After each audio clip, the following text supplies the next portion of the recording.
So let's have you guys take out your calculator and just kind of on your own. Let's try to do number 12 here. We'll go through it all together after you guys have a chance to try this. But sometimes it's pretty helpful. Yeah. Yeah, I got 3 of them right there you can borrow. Well, not take all 3 of them, but you can take your pick. Sure. Again, feel free to talk with each other, go through how to do stuff. I'll go through the whole thing in slow, agonizing detail. Wait, does diagnostic Yeah, but if you did that last time, it'll stay that way unless you've cleared your memory or like ran out of battery.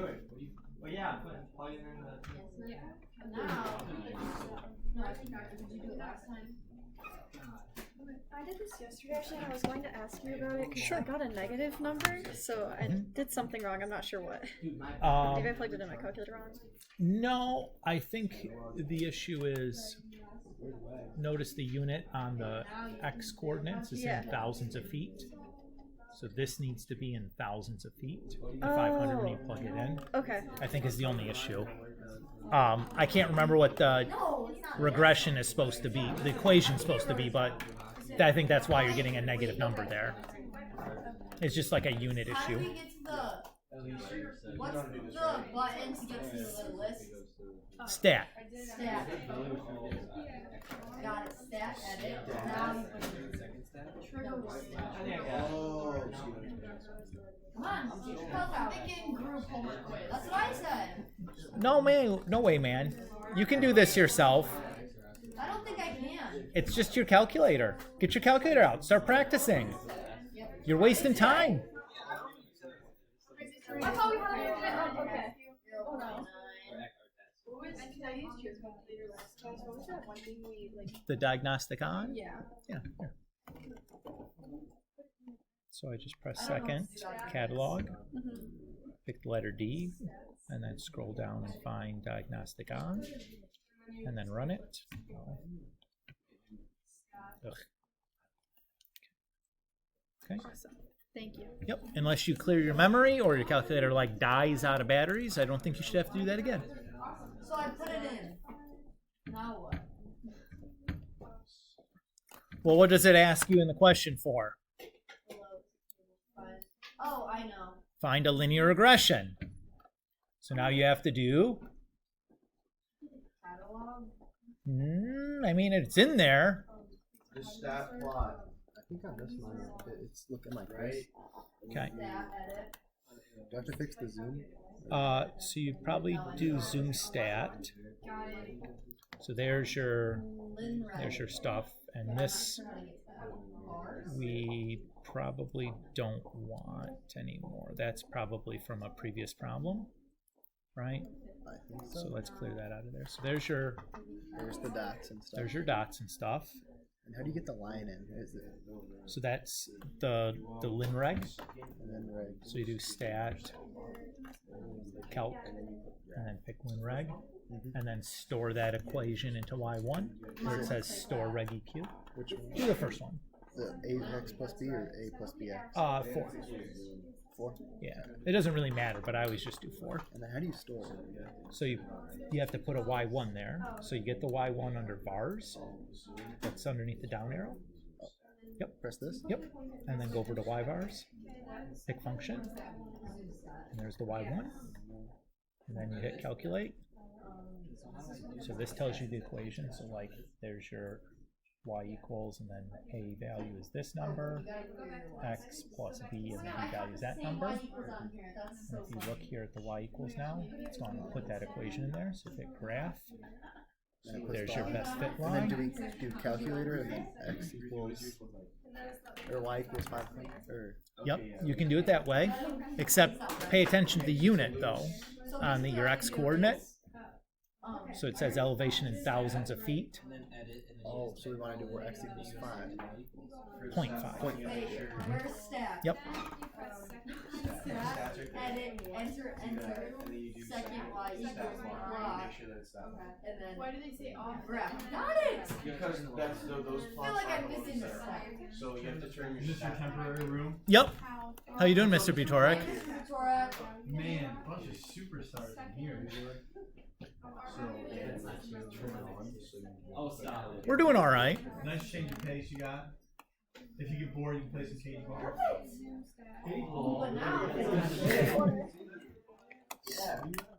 Like you remember the crab when we had to get the crab? Scholars. No, I just got a number. Can we do the whole proposal now then? What? Yeah. Okay. With what we do today, we do kind of the same process a bunch of times. So it'll be good practice still. Is it just a bunch of these questions on there? This is like the main part of it, is doing stuff like this.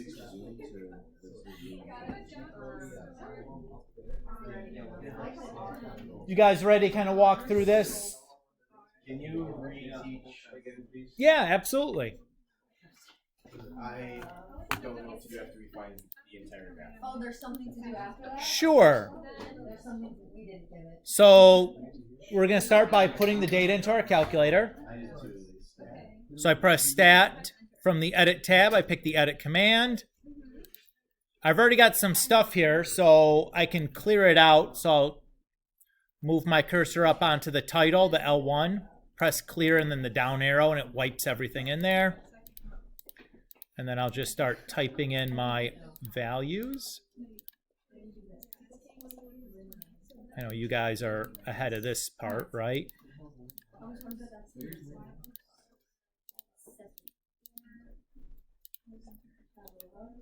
And then we'll do the same thing here for L2. We'll clear that stuff out of there. And 1.6,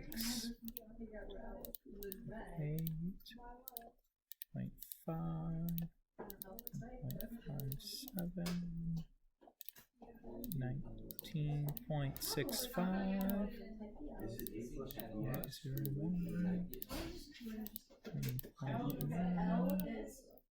6.63.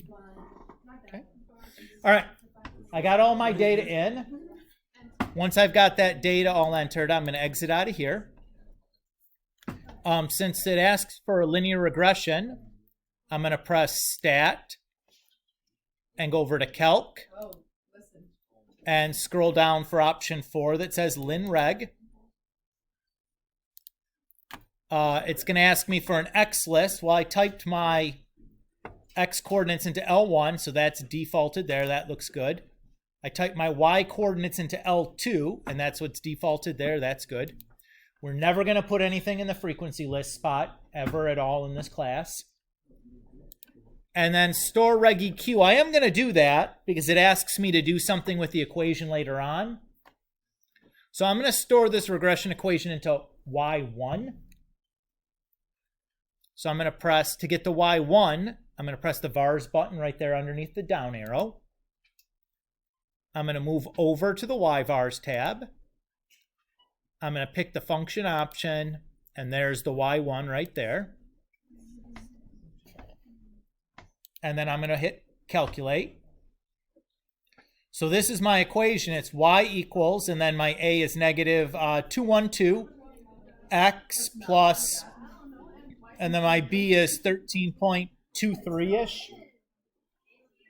Everybody's okay with that? All right. That's because you picked the other LinReg. There's 2 LinRegs. But I don't know that I did. I promise you your equation at the top says A plus BX. Picked the wrong one. Emma. It's not Emma.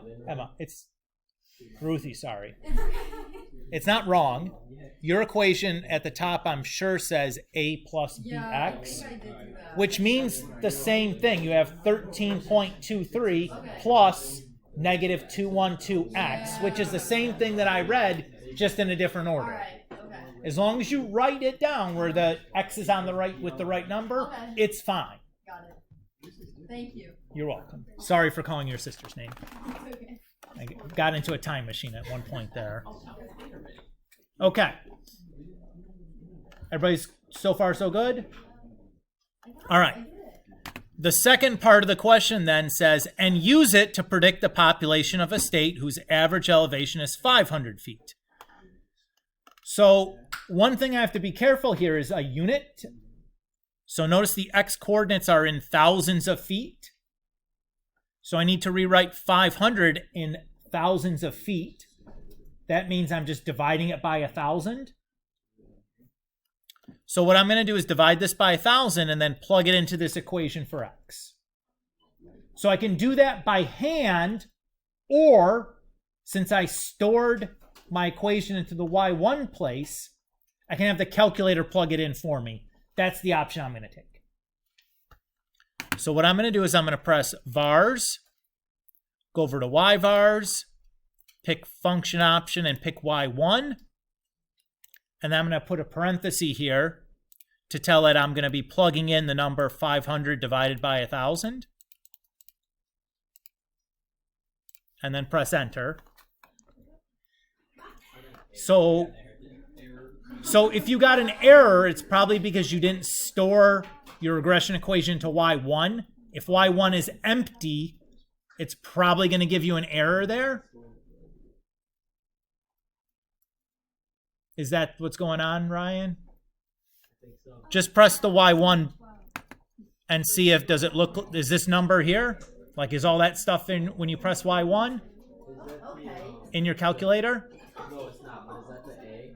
In the... Yeah, so that's like that. No, it's not just the A though. It's like the whole equation. It's like all the decimals, x plus the b and all the decimals. And then plus the R? No R. No, I just X plus Just ax plus b. I'm just talking to Ryan. Just talking to Ryan because he got an error. I'm trying to explain to him why he got an error. So this is my answer.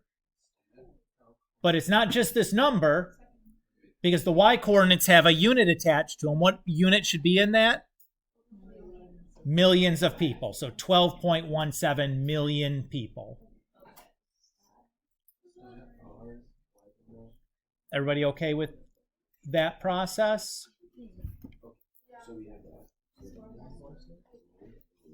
Okay.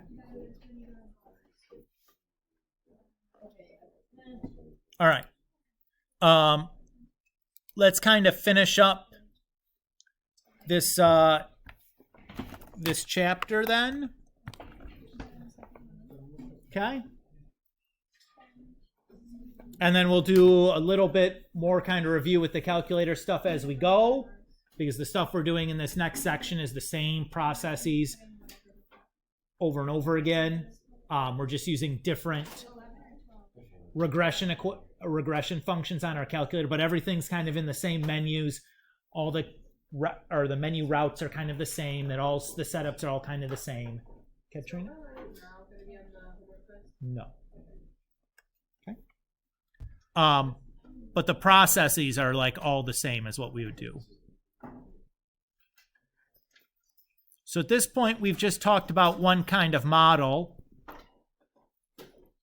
like a linear model, right? That's the linear regression that we've used the calculator to build.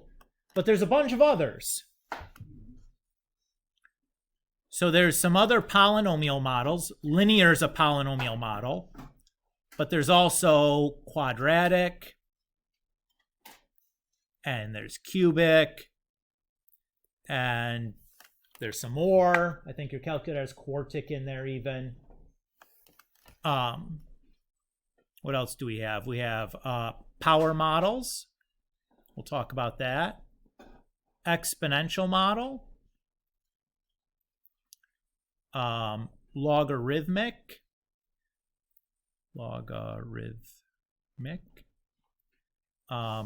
Logistic.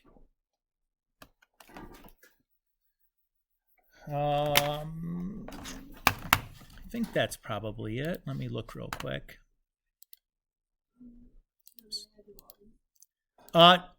We're just going to use our calculator to do these things. Yeah. Yep. Okay. So these are just some more models. Our calculator is going to do all the heavy lifting for us. The question, though, is we can use that correlation coefficient. Listen up, guys. We can use that value for R to compare linear models and see which one is the best fit. We can't use R to compare these other models because they're not linear. The shapes of all these other graphs are curving. So we need a different kind of measuring tool to describe the fit of these models to our data. So we use what's called the R squared value. You've seen that pop up when you've ran your linregs. This is called the coefficient of determination.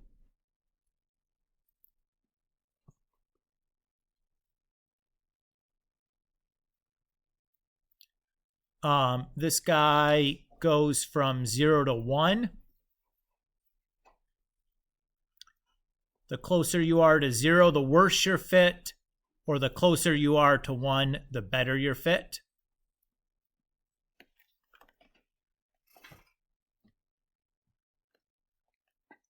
So this coefficient of determination would allow us to compare like a power model with a quadratic model to figure out which one is better. Just whichever one's R squared value is closer to 1. And again, are we actually calculating the R squared values? No. The calculator is going to do that. All we're going to do is interpret the number. Everybody's okay with that? So ideally speaking, you would have talked about all of these different types of function groups in your Algebra 2 class, except for maybe power. So we're going to talk about power here in a little bit more detail, but just like a vocabulary more detail. And then we'll talk about, do some more examples of stuff, and then we're getting out of here.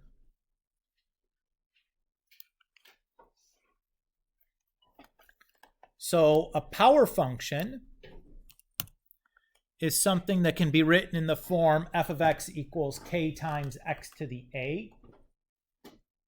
And you should probably look at that and go, Mr. Kulik, that looks just like a polynomial. Like, what the heck is the difference? I see a coefficient and a power tacked onto an x.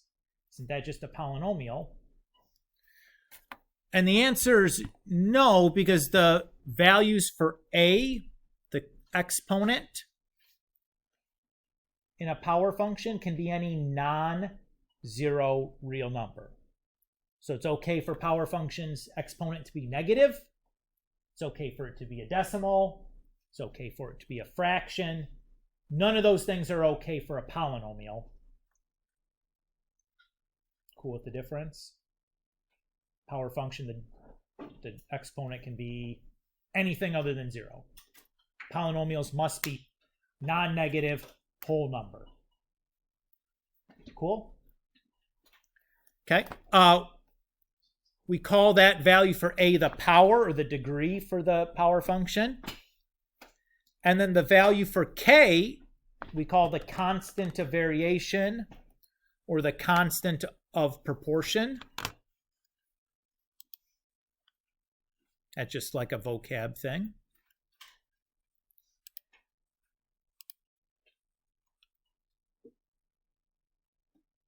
Yeah, let's grab that. Do a little vocab example here.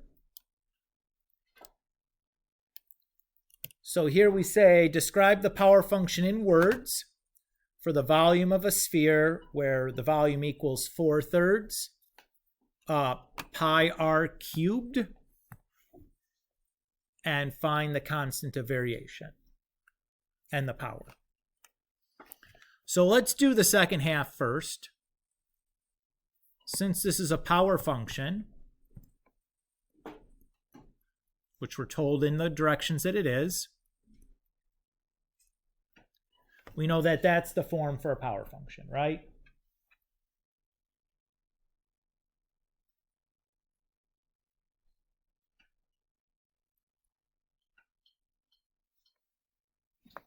Our power function that we're given, we're told is v equals 4/3 pi r cubed. So what is the independent variable in that volume equation? What's acting like the x in that volume equation? Not pi, not the 4/3. It's R. R. Remember, this is the volume equation for a sphere. The radius of the sphere is the independent variable there. The volume depends on the radius, right? So the R is acting like the X. So what is going to be the A in that equation? The 3. So our power is 3. And then what's the K going to be in this equation?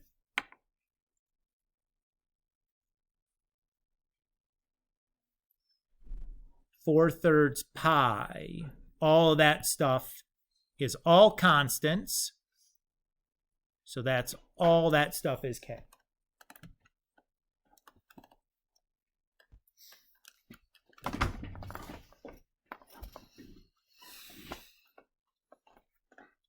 So that's find the constant of variation and the power. What we still haven't done is describe the power function in words.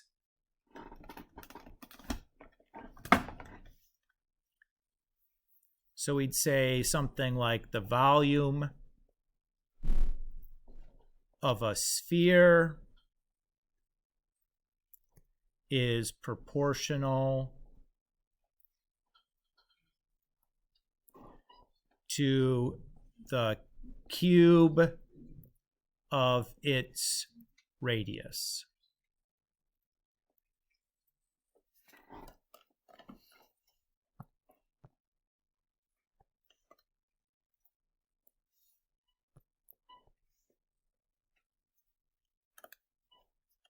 So I used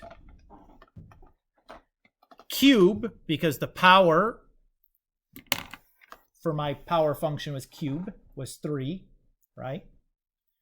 And I said radius there because that's the independent variable. So the dependent variable is proportional to the cube of the, or the power of the independent variable, right? That's in general how you would describe these things in words. So just dependent variable is proportional to power of independent variable. Everybody's okay with this? Just like vocab. There's no calculation, nothing complicated going on, right? Just a little bit of vocab.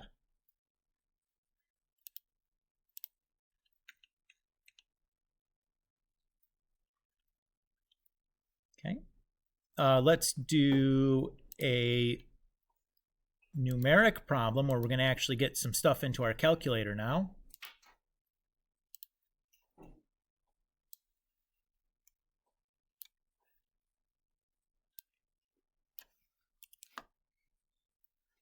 So here it says, consider the given data table.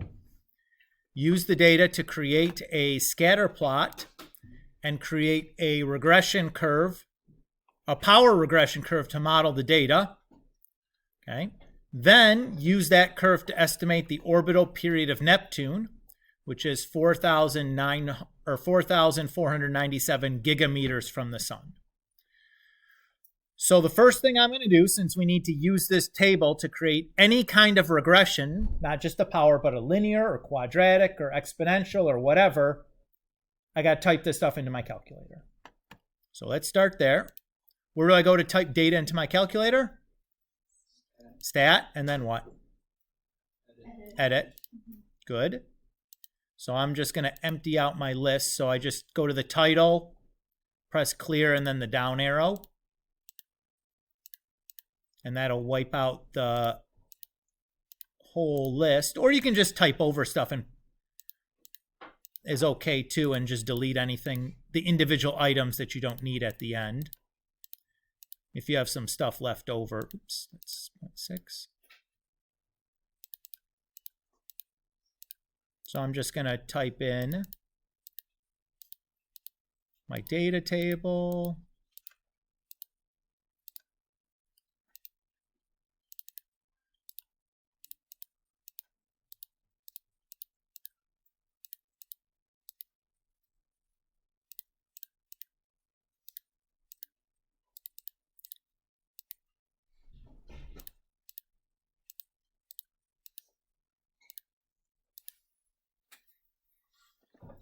So I'll pause here and give you guys that are following along a minute to type the date in if you're following along.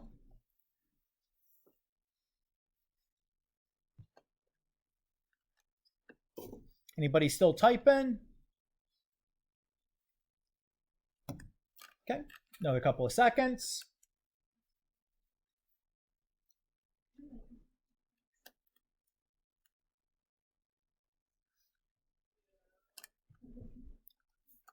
Go ahead. That's fine.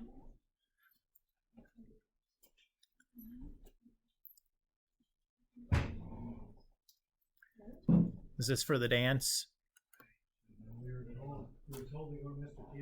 Okay, this is it. I'm not Mr. Cater, but yeah, set it off to the side would be wonderful. Thank you, fellas. No, you're fine.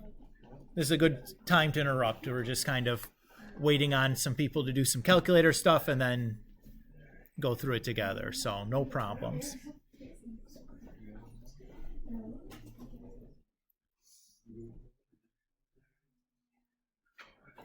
Yeah, good day. No problem. All right, so we got this stuff typed into our calculator, right? I'm going to exit out to the main screen now. So just second in mode, right? That's just how we exit to the main screen. And now what I want to do is the question tells me we want to create a power regression curve. So all of our regression equations all live in the same menu. So where do I press to get to the menu with the regressions? Stat, and then over to Calc. And I'm going to scroll down looking for what? Power reg. So I see it as Command A on my calculator, PWRREG. That's my abbreviation for power reg. Everybody's good with that? I'll press enter. Looks the exact same as the linreg setup. So I type my X's and Y's into L1 and L2. We never use a frequency list. I'm going to store this because it asks me to do something with the equation afterwards. So I do want to store this, so I have that. What do I type in there to store it? So I go to vars, yvars, and then function. And I'm going to pick y1 again. Even though I had something there, it's okay to pick y1 again. Just will delete whatever was in there and put the new thing in for me. I don't have to worry about it. Just will overwrite it. And then I'll hit calculate. So it tells my equation is y equals ax b, or x to the b. So my a is like 0.2 and my b is like 1.5. So we'd say like my equation there is like f of x equals 0.2x to the 1.5. That's like my power model. Everybody's okay with that? And then it asks to estimate the orbital period for Neptune. So I'm just going to be plugging 4497 in for X. Now I could do this manually. Wouldn't be wrong to do it that way. Or what I would prefer is I can have the calculator do this for me. Since I stored this equation, the advantage of having the calculator do it for me is I get all of the decimal places in the calculator's memory as these coefficients. There's not as much rounding going on, or the rounding I'm doing is much smaller. Like at some point the calculator's stopping, but it's taking like 10 digits or something of decimal with me, which I love. So how do I do this? I press vars, yvars, function, y1, and then I do a parenthesis, 4497. So I get 60,150 or thereabouts.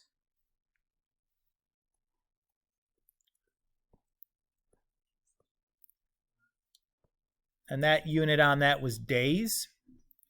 That's how long a year is on Neptune.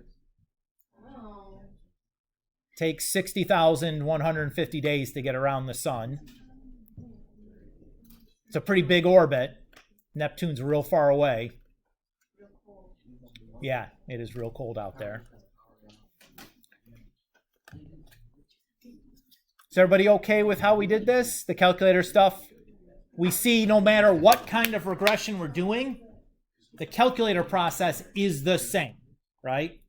Yeah. Which is nice, right? I like that.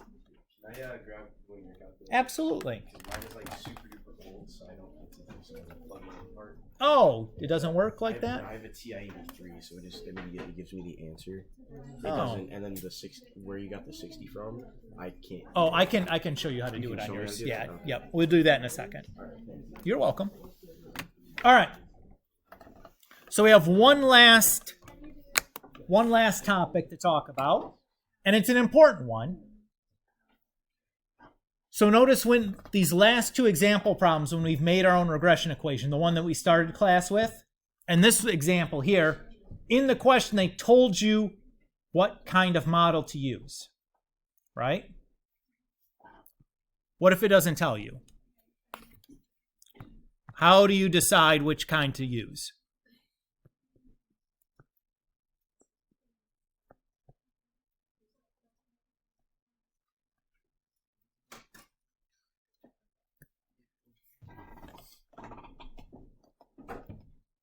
What do you think? What are we going to use to do this? What did we mention like last time in class that has not been uttered again since? Well, not that so much, although that is something we haven't. What did we build on the calculator last time that we haven't bothered with since?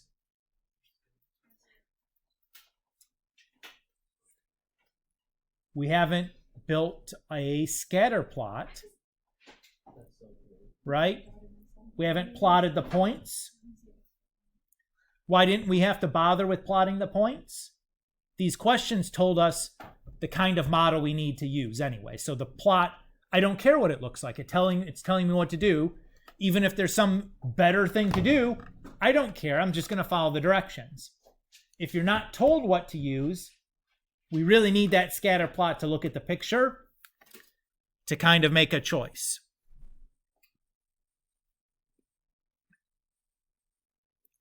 So let's say that our scatter plot kind of looks like this.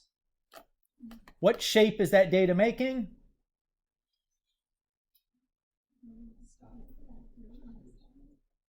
What shape is that data making?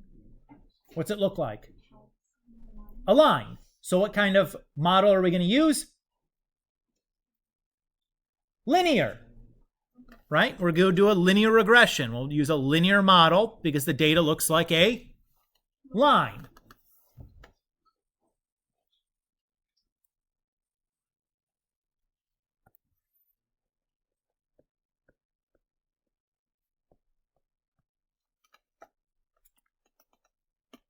What does this data look like? A U? What's the name of a graph that has that U shape? A parabola. What kind of functions graph is a parabola? A quadratic. So if we look like this, we'd want to choose a quadratic model.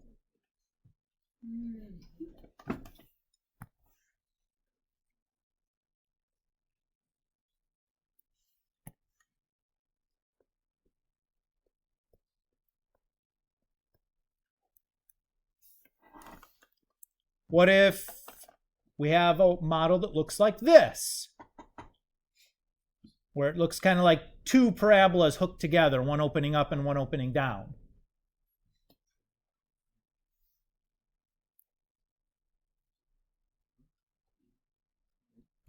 That's what a cubic is going to look like.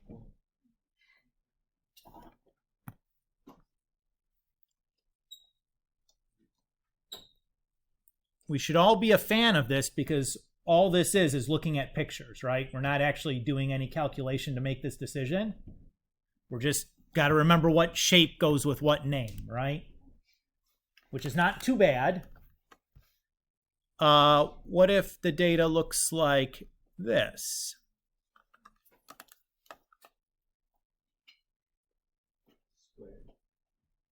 Well, we already did the quadratic, right?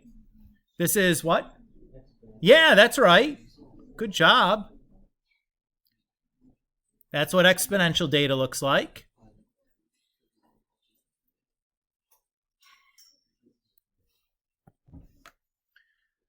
Oh yeah. How about something that looks like that? Like the exponential's turned on its side.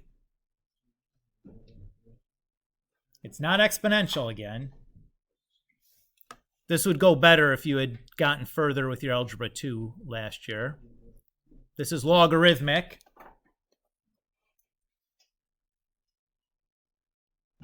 Logarithmic functions and exponential functions are inverse functions of one another. That's why it looks like it's the same thing, just turned on its side like that.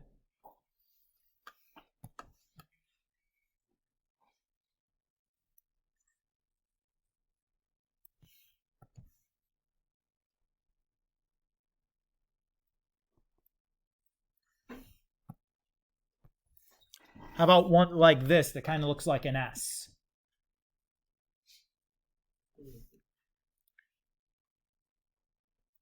This is a logistic.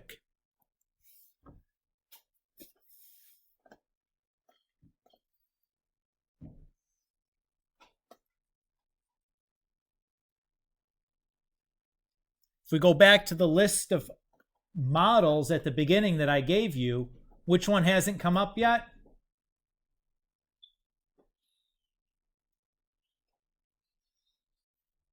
We've just been talking about. Huh? Well, a scatter plot's not a model, right? All of these are scatter plots, what we've drawn. Scatter plot is just points on a XY axis. Hi, sorry, I'm just dropping this stuff off for Mr. Peter. That's okay. People have been in and out dropping things off all day. He'll be back today after school, so he wants his stuff. Okay, no problem. Power. Right? We haven't drawn the power one yet. Why not? Because they can power kind of can look like anything. It's a really versatile model. So we don't really draw a scatter plot for a power because it can look very different depending on the values for the exponent.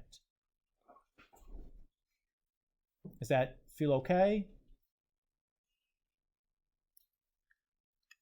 All right. So that's the gist of it. In the homework, you guys can now do like up through 31. And that'll be not for this Sunday, but for like next Sunday. For Sunday, I think, what is it? We got 1 through 12 in chapter 12, and then you have the chapter A review. I think most of us, I saw had that done last week already, but that's part of tomorrow or Sundays. So if we go and look at, say, the homework, most of these tell you what to use, right? Like 13 says quadratic, 21 says power,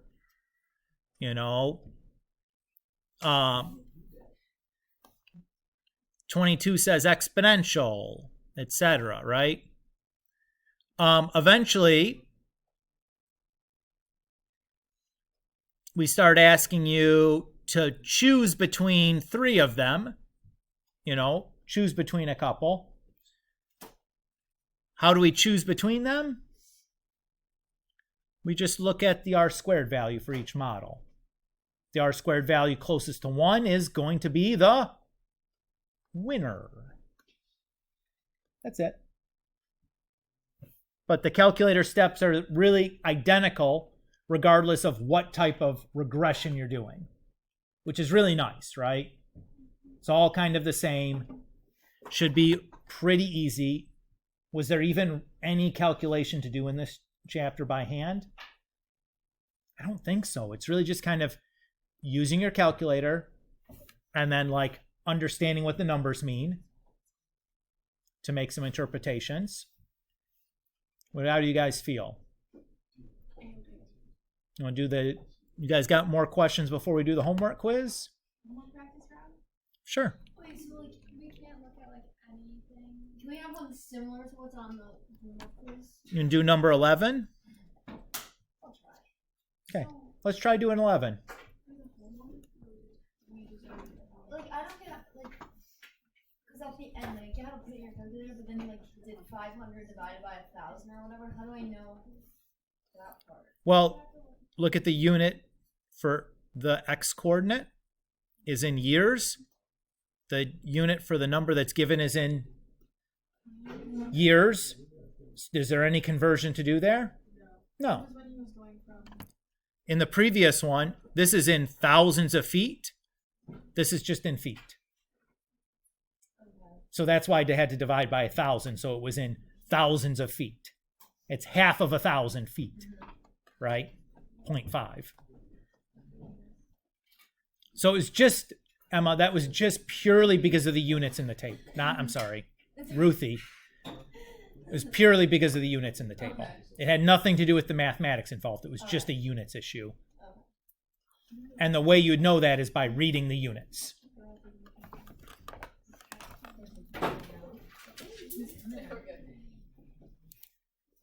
Hi, Katerina.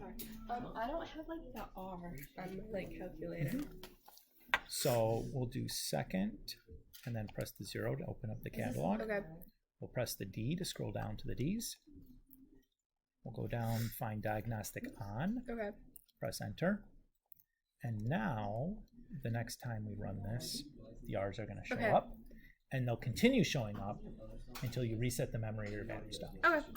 Thank you. So you only have to do that the one time. Watch your step, don't trip over the chips. So what do I do? 20 in here? No, not yet. No, I didn't. Oh, that's not right. 94. Why isn't that right? That's right. I wouldn't dismiss it as patently wrong. Well, so I put all the information in, and then I like did the Y1, like put times 20 or whatever. That's like you're plugging 20 in to the equation in Y1. So if there's a parenthesis around it, but that seems about right to me. 20 is way out, is a big extrapolation. I'd expect it to give me kind of a nonsense answer. How tall is 94 inches?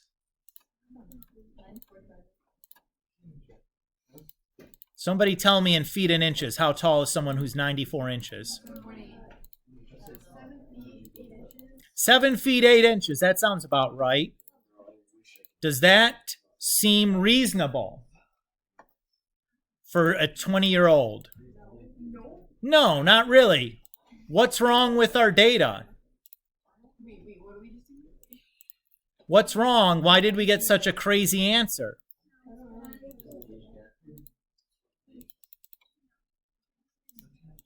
Let me just see if I did it right.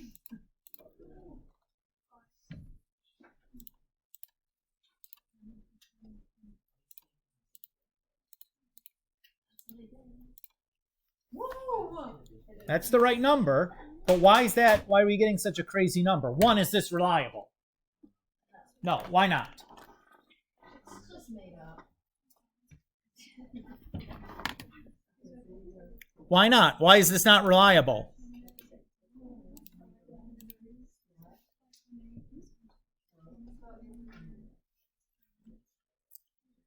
What did we do? What kind of modeling or what kind of estimation did we do? Ryan, what kind of estimation did we do? Yes! Because where is 20 relative to our data set? It's way outside of it, right? Does that typically give us or have the potential to be unreliable? Yeah. If I look at my R value, the R value is quite good, so the model is fit to the data very nicely. So what's happening here? What's wrong with look at the data we've chosen. What's happening from like 10 to 13 for most people? Because starts with a P. Puberty's happening, right? It's often where like an adolescent is growing the most. So you've chosen the time in which maybe you're growing the fastest. Do we continue growing at the same rate as puberty throughout our entirety of our life? No. That growth rate pretty much tails off, what, like 15, 16? You start growing much slower.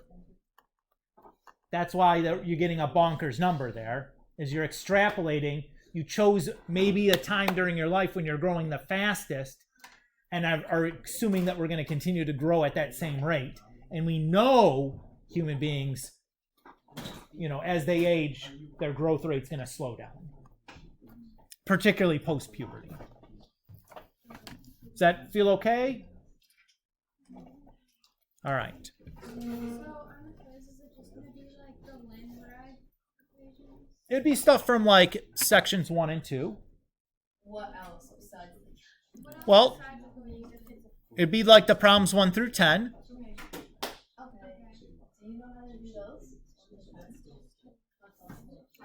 Or 1 through 12, I should say.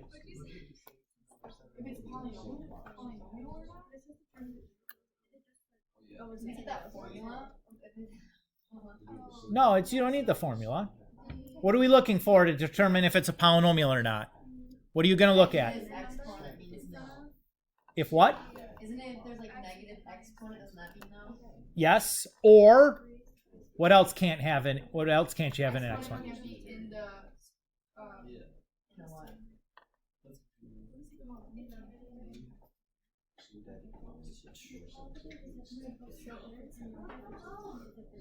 Remember when it was 3x inside of the thing, and then the exponent wrapped inside, so it was a polynomial? Okay, so like there's a square root over top of the x. That's what you're thinking of? Yup. Good. But what other number can't be in the exponents? I don't know. Negatives, true. Can't have those in the exponent. Zero's okay. Decimals are not okay. Okay, is that what's on there? Are you hinting So like, yes, so exactly. So why is no? Lucas says that 2 is not a polynomial because we have a pi in the exponent. Is 1 a polynomial? Yeah? Yeah. How about 3? Yeah. Yeah, all the exponents are whole number, positives. How about 4? No. No, because we have the x's are in the denominator of a fraction, right? Yeah. That means it is. Because correct. Yep. Okay. Because if the square root's only over the coefficient, that's fine. The coefficients can be positive, negative, decimal, whatever. That's the number in front. And then are we saying if it's strong correlation? Sure. What about 5 and 6? So what I would do with 5 and 6 is I would just do this on my calculator. So I would do this as a Lin-Reg because it's asking for a linear function. So when I see f of 1 equals 5, I would just think about that as the point 1, 5. So I'll put 1 in my x column, 5 in my y column, and then 2, 8 as the point, or f of 2 equals 8 as the point 2, 8. So 2 in my x column, 8 in my y column. And then I'm just going to do a Lin-Reg on that. So my equation would be y equals 3x plus 2. Done. Is that on there? He just asked me to do it. Oh. Oh, so it might not be on there? What was that, Ava? So all I did was type this in, these two as points into a table. So I typed in the point 1, 5 and then 2, 8. So 1, 5, 2, 8. And they did Lin-Reg on that. Okay. And then you don't put anything in the store? I don't need to because I'm not doing anything with it, right? I just ask for the equation. Okay. So I could. It's not wrong to do that, but I don't need it, so I just skipped it. Okay. So I just wrote down the equation that it gave me, Okay. y equals 3x plus 2. Done. Okay. Again, it's the same process on the calculator we do doing for all the problems. It's all the same, which is really nice, right? I like it when it's all the same. Everything's in the same place. The button sequences are all the same. The menus are all the same. I like it very much. Elise. God, How many sections are there in chapter 12? just 3. We finished chapter 12 today. Oh, goody. So we got a test after this? Yeah, we're going to take a review day next week and we'll test at the end of the week. Me too. Intriguing. But look at what we've done. How easy is this test going to be? Well, Very. You get a note card, test is a test. so you don't even have to like memorize the button sequences. You can put that stuff on your note card, right? Oh, we already never said that. Yeah, like use the note card to just write out the calculator steps if you need it. Like it should be easy. This is Mr. Coolit giving you a like little underhand lob. Go hit some home runs. Okay.